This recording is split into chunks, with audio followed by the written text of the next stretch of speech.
I still remember my first day of high school like it was yesterday. I'd moved to a new town over the summer, so I didn't know anyone at my new school. That first day was rough. I didn't have any friends, and everyone else seemed to already be part of their own groups. You know how it is. You walk into the cafeteria, and every table feels like it's already full. That's how I felt. I ended up sitting with a group of guys I didn't know. They were talking and laughing, and I just kind of sat there quietly, hoping no one would notice how awkward I felt. After a while, one of them, a guy named Josh, started talking to me. He seemed friendly enough, asking me the usual questions, where I was from, what I liked to do, that kind of stuff. I didn't think much of it at the time, but I was just glad someone was talking to me. Before the lunch period ended, Josh and his friends gave me their phone numbers. "You should hang out with us after school," one of them said. "We're going to the lake later tonight. It's a cool spot." I didn't have anything better to do, and honestly, I was just glad someone had invited me somewhere. So I agreed. That night, around 9 o'clock, my phone rang. It was Josh. He and the other guys were already at the lake, and they wanted me to meet them. I grabbed my jacket and told my parents I was heading out for a bit. They didn't ask too many questions, figured I was making friends, which I guess I was. The lake wasn't too far from my house, just a short walk through the woods. I'd never been there before, but Josh had given me directions. The air was cold that night, and the trees loomed tall over the narrow path, making everything feel a little more eerie than I expected. But I kept walking, trying to ignore the creeping feeling in the pit of my stomach. When I finally got to the lake, it was quiet, too quiet. I didn't see Josh or the other guys anywhere. I pulled out my phone and tried calling, but no one answered. I figured maybe they were messing with me, maybe this was some kind of initiation for the new kid or whatever. But then I heard it, a voice coming from deeper in the woods. "Grab him." I froze. For a second, I thought I'd imagined it, but then I heard it again, closer this time. "Grab him." My heart started racing, and I whipped around, scanning the trees. I couldn't see anyone, but I could feel it. Someone was there, watching me. I took a step back, and that's when I heard the footsteps. Someone was behind me, moving fast. I panicked and started running, not caring where I was going, just trying to get away. Branches scratched at my face, and my breath came in ragged gasps as I sprinted through the woods. I could hear them chasing me, their footsteps pounding against the forest floor. And then I felt it. A sharp pain on the back of my neck, like someone had dug their nails into me. I screamed and kept running, the pain spreading across my skin. I didn't stop until I was out of the woods, back on the road near my house. When I finally stumbled through the front door, my parents were in the living room, watching TV. I must have looked like a mess because they immediately jumped up and asked me what happened. I told them everything, about the guys, the lake, and the voice I'd heard in the wood. My mom checked the back of my neck, and sure enough, there were nail marks, red and raw, like someone had scratched me. My dad didn't waste any time. The next day, we went to the school and reported Josh and his friends. The principal took it seriously, and the police got involved. But when they questioned the guys, they all denied it. They said they hadn't called me, hadn't invited me to the lake, and hadn't been anywhere near the woods that night. It didn't make sense. I had their phone numbers, and they had definitely called me. But the police said there wasn't enough evidence to prove anything, so nothing ever came of it. I tried to put it behind me after that. I figured maybe they were just trying to scare me. Maybe it was a prank that went too far. But then a few nights later, something happened that made me realize it wasn't over. I was lying in bed, half asleep, when I felt a cold breeze. At first I thought I was dreaming, but then I realized my room was freezing. I opened my eyes and saw that my window was wide open. I didn't remember opening it, and I figured my mom must have done it to air out the room. I got up, walked down the hall to my parents' room, and asked my mom if she had opened the window. She looked confused and shook her head. "No, honey, I didn't touch it." That's when I started to feel that same creeping fear from the night at the lake. I walked back to my room, but as soon as I stepped inside, I froze. Someone was in my room. I couldn't see them clearly, but I could make out a figure standing in the shadows near the window. My heart stopped, and for a moment, I couldn't move. I wanted to scream, but the words caught in my throat. The figure didn't move, didn't make a sound. It just stood there, watching me. I backed out of the room slowly, not daring to take my eyes off the figure. I rushed down the hall, grabbed my dad, and told him what I saw. He ran to my room, but by the time he got there, the figure was gone. The window was still open, and there was no sign that anyone had been there. We called the police again, but just like before, They couldn't find anything. No fingerprints, no evidence, nothing. To this day, I don't know who was in my room that night or what they wanted, but I never heard from Josh or his friends again, and I never went back to that lake. I know this sounds weird, but at my high school, there was this bathroom that everyone pretty much avoided. I didn't think much of it at first. I mean, every school has its creepy spots, right? For us, it was this one bathroom near the back of the building, down this weird hallway that no one used unless they had to. It wasn't officially closed or anything, but hardly anyone ever went in there unless they had no choice. I remember hearing about it during my freshman year. People would joke about it, saying the lights flickered all the time, or that it smelled bad even though the janitors cleaned it regularly. Some kids even said the stalls would lock on their own, trapping people inside. You know, dumb rumors like that. But no one really believed it. Or if they did, they didn't talk about it much. It was just one of those things people knew but never took seriously. Anyway, it wasn't until my junior year that I had my own experience with that bathroom. I'd stayed after school for a project, and by the time I was done, the building was pretty empty. I had to use the bathroom before heading out, and since the regular ones were locked up already, they closed most of them after school hours. I had no choice but to use the one at the end of the hallway, the weird bathroom. I remember hesitating for a second when I got to the door. The hallway was dim, and the bathroom door looked older than the rest of the building, like it hadn't been replaced in years. But I figured, whatever, it's just a bathroom. I went in, and everything seemed fine at first. It was quiet, too quiet actually. There were no windows in there, and the lights were this flickering yellowish color, like they hadn't been changed in forever. But it was a bathroom, right? No big deal. I did my thing and went to wash my hands. That's when things got weird. The first thing I noticed was the smell. It was faint at first, but then it got stronger, like something had been left to rot in one of the stalls. It wasn't the usual, someone just used the bathroom smell. It was sour, like something decaying. I remember looking around to see if there was something in the trash can or whatever, but it was empty. Then the lights started flickering. Not just a little bit either. They were going on and off, and every time they came back on, I felt like the room got darker, if that makes any sense. I was starting to feel really uneasy, so I finished up washing my hands and headed for the door. That's when I realized the door was locked. Now, it didn't make any sense because there wasn't even a lock on the inside of the bathroom door. I remember pushing on it, then pulling, but it wouldn't budge. I banged on it a few times, hoping maybe someone was still in the building and would hear me, but the place was dead silent. No footsteps, no voices, nothing. At this point, I was really freaking out. The smell was getting stronger, and I swear I could hear something, like a faint whispering coming from the stalls. I told myself it was just my imagination, that I was overreacting, but when the lights flickered again, I saw something scratched into the wall behind me. It was faint, but it was there. I could barely make it out in the dim light, but it looked like someone had scratched the words "leave" into the paint. I rubbed my eyes and looked again, but the lights flickered one more time and it was gone. I'm not gonna lie, I started banging on the door harder, yelling for someone to let me out. It felt like the room was closing in on me, like the walls were getting closer. Finally, after what felt like forever, the door opened. I stumbled out into the hallway, my heart racing. But the weird thing is, no one was there. The hallway was empty, just like it had been when I went in. I looked back at the door, and it was wide open. I don't know what happened, but I swear I wasn't imagining it. I wanted to just leave right then and there, but something made me turn back to the mirror by the sinks, and that's when I saw it. Scratched into the mirror, clear as day, were the words, "Leave while you can." I don't know how to explain it, but the scratches weren't there when I walked in. I'm 100% sure of that. Someone, or something, had done it while I was inside. I didn't stick around to figure it out.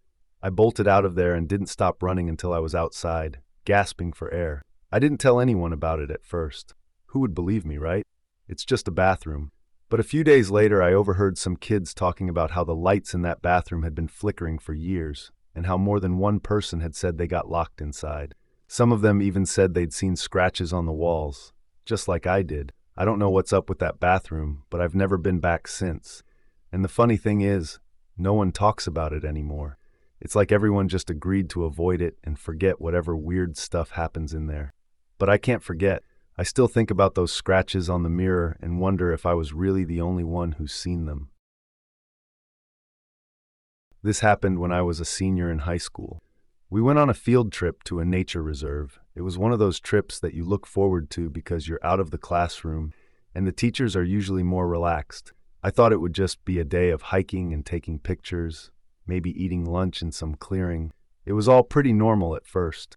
There were about 20 of us, plus a couple of teachers and a guide who was supposed to show us around. We started off sticking together as a group, walking along a well-marked trail. The guide kept stopping to point out different plants and animals, which was kind of cool, but you could tell some of the guys were getting bored. A few of them, let's call them Ryan, Derek, and Mike, started talking about how they wanted to go off-trail and explore on their own. At first, no one took them seriously. The guide told us to stay on the marked paths, but of course, these guys never listened to rules. They were always the type to mess around. About halfway through the hike, we stopped by this clearing to take a break. That's when they decided they were going to sneak off and do their own thing. They didn't make a big deal out of it, just kind of nodded to each other and slipped away when the teachers weren't looking. I didn't go with them, I'm not into that kind of stuff, but I remember seeing them disappear into the trees, joking and laughing like idiots. At first, no one noticed they were gone. The rest of us finished up the break and started moving again. It wasn't until we got to the next checkpoint, some lookout point over a small valley, that the teachers started counting heads and realized 3 people were missing.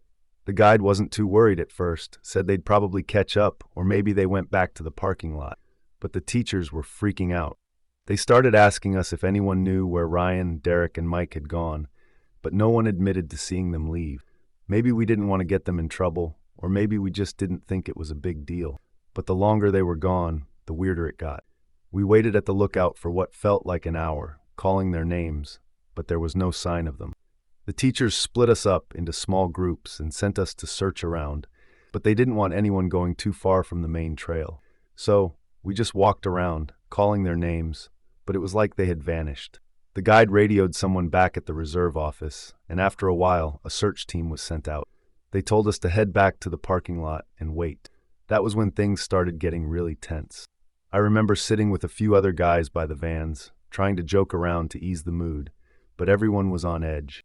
Hours passed, and the sun started going down. The teachers kept telling us it would be fine, but you could see in their faces that they didn't believe it. Night fell, and still no sign of the 3 missing guys. Eventually, the park rangers called in more people to help with the search, but they didn't let us stick around anymore. They loaded us back into the vans and drove us back to school. For the next couple of days, the whole school was buzzing with rumors. Everyone was saying different things. Some people claimed they had seen Ryan and the others messing around near some old cabin. Others said they had gone swimming in a river off-trail. The police got involved, and search parties kept looking, but still nothing. It was like they had just vanished. 3 days later, they were found. I wasn't there when they were brought back, but I heard about it right away. Some hikers had stumbled across them, a few miles away from where we had been on the field trip. The strange thing was, they weren't hurt, not physically anyway. They were all just really shaken up, dirty, and exhausted, but they could walk and talk. But what they said freaked everyone out. Apparently, they kept saying they had been followed by something. When people asked them what, they couldn't describe it. They didn't see anything. Not really. They just felt it. Always just out of sight, but there. Ryan, the loudest guy in the group, had completely shut down. Derek wouldn't talk to anyone, and Mike just kept repeating that it was out there, whatever it was. The thing is, they never explained what happened. Every time someone tried to ask, they'd clam up or start shaking. They wouldn't say why they didn't come back to the group or where they had been the whole time. And it's not like they were lost. They had been found not far from the main trail, but in an area no one had searched before. Weeks went by, and they came back to school, but they were different. Ryan, who used to be the biggest loudmouth in the group, barely spoke to anyone. Derek and Mike stuck to themselves, and none of them ever mentioned the trip again. It was like they wanted to forget it ever happened, but you could tell something had messed with them. They stopped going out on weekends, stopped hanging out with the same friends. They were never the same after that trip. I know this probably doesn't sound that scary when I'm writing it down, but being there, I don't know. Something about the way they looked when they came back, like they had seen something that no one else could see, something that didn't want to be seen. It really got to me. I haven't gone on a hike or camping trip since. I don't want to find out what they ran into out there. And honestly, I don't think I ever want to know. It was supposed to be just a stupid senior prank, the kind of thing people look back on and laugh about. I wish that's how it turned out. The idea was simple. Sneak into the school after hours, switch the locks on all the classroom doors, and mess with the teachers the next morning. It wasn't my idea, but I went along with it because, well, that's what everyone else was doing. Besides, it seemed harmless enough. We were a group of about 8, including my best friend Jake. He was the one who got the keys to the school from his older cousin, who used to work as a janitor there. That's how we were able to sneak in without setting off the alarms. The plan was to get in and out quickly, switch the locks, leave before midnight, and be home in time to get a few hours of sleep before school started. At first, everything went smoothly. We split up into pairs, each taking a hallway. I was with Jake, and we started working on the classrooms closest to the main office. The whole place was dark and quiet, the only light coming from the small flashlights we brought. It was kind of eerie, but we weren't really scared. It was our school, after all. We knew every inch of it, or at least we thought we did. After about half an hour, something weird happened. We heard footsteps. At first, I figured it was just one of the others moving around, but then I realized the sound wasn't coming from any of the hallways where they were supposed to be. It was coming from the direction of the gym. Jake and I stopped what we were doing and listened. The footsteps were steady, slow, like someone walking deliberately through the building. But here's the thing. No one else was supposed to be near the gym. The others were on the opposite side of the school. Maybe it's just one of the janitors, Jake whispered, but I could tell from his voice that he didn't believe it. Let's go check it out, I said, trying to sound braver than I felt. We headed toward the gym, walking quietly so whoever it was wouldn't hear us coming. But by the time we got there, the footsteps had stopped. The gym was completely empty, the doors wide open, just as we'd left them when we came in. We looked around for a bit, but there was no one there. We were about to head back to finish the prank when the lights in the gym flickered. Just for a second, but long enough to make my stomach drop. That wasn't supposed to happen. The electricity was supposed to be off. Jake looked at me. Maybe we should go, he said. I nodded, but before we could move, we heard the footsteps again. This time, they were closer. Too close. We bolted out of the gym and headed back to the others, but when we got to the main hallway, they were gone. I pulled out my phone to call one of them, but there was no signal. The whole place was dead. That's when we heard a door slam behind us. We spun around, shining our flashlights, but we didn't see anything. Just shadows, stretching out along the walls like they were moving, even though there was no one there. We need to leave, I said, my voice shaky now. Jake didn't argue. We headed for the main entrance, but when we got there, the doors wouldn't budge. Locked. We didn't lock these, Jake said, his voice rising in panic. I tried my phone again, but it still wasn't working. We were stuck. That's when the screaming started. It was faint at first, but it grew louder, coming from one of the hallways behind us. It was a girl's voice, and it sounded like one of the others in our group. Jake took off running toward the sound, and I followed, my heart pounding in my chest. We found one of the girls, Sarah, standing in the middle of the hallway, shaking. "He's gone!" she cried when she saw us. "Who's gone?" I asked. "Mark, he was right here, and then he wasn't. He just disappeared." Before we could say anything, we heard footsteps again. This time they were running, coming straight for us. We didn't wait to see who or what it was. We ran. By the time we made it back to the main hallway, 2 more of our friends were gone.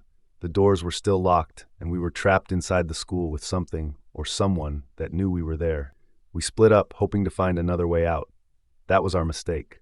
One by one, the others disappeared. No screams, no signs of a struggle, just gone. By the time I realized what was happening, it was too late. This wasn't just a prank gone wrong. Someone had been waiting for us, planning this. They knew we were coming, and they locked us inside. I don't know how long I wandered the hallways, calling out for Jake, but eventually I made it back to the gym. That's when I saw it, the figure standing at the far end of the room, shrouded in shadows. I couldn't make out a face, but I knew they were watching me. I didn't stick around to find out who it was. I ran for the doors, slamming against them, screaming for help, but no one came. Eventually, the figure started moving toward me, slowly, deliberately. I don't know what they wanted, and I didn't care. I just wanted out. Then, without warning, the doors behind me flew open, and I stumbled outside, gasping for air. The figure was gone, and I was alone. The next morning, I found out that none of the others made it out. The police searched the school, but they didn't find anything. No sign of them, no sign that anyone had been there at all. It's been years, but I still can't shake the feeling that someone was waiting for us that night. Someone who knew we would come. And I still don't know what happened to my friends.